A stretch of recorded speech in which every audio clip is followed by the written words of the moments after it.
Happy Tuesday. So today we're going to be going over synthetic data gen in 5 minutes.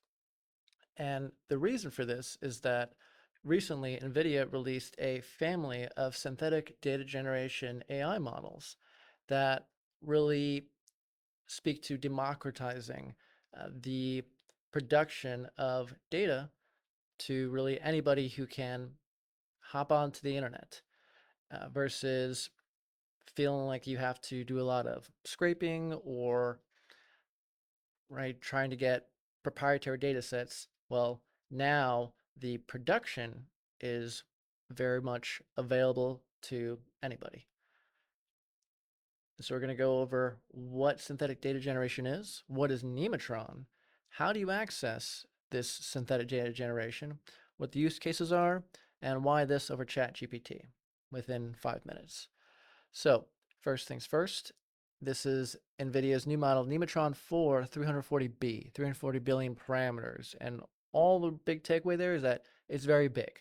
It's not something that really any consumer grade hardware can just support. So unless you're at a data center. But this is a basic workflow where anybody, ends up asking a query, a question, and then one of the models, the instruct model, will end up developing a response, generating that data, again, trained by a data set of 9 trillion tokens, so 9 trillion words reflecting real world data.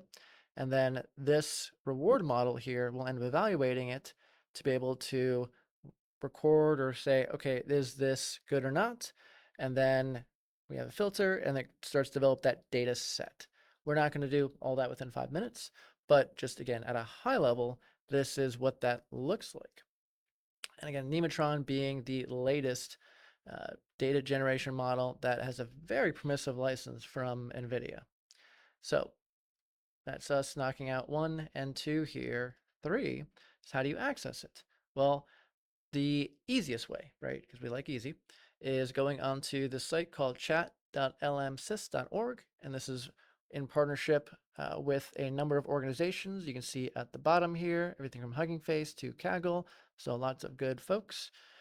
And then you'll select Direct Chat, and you click this little down arrow here, and then you can get to Nemotron4 340B.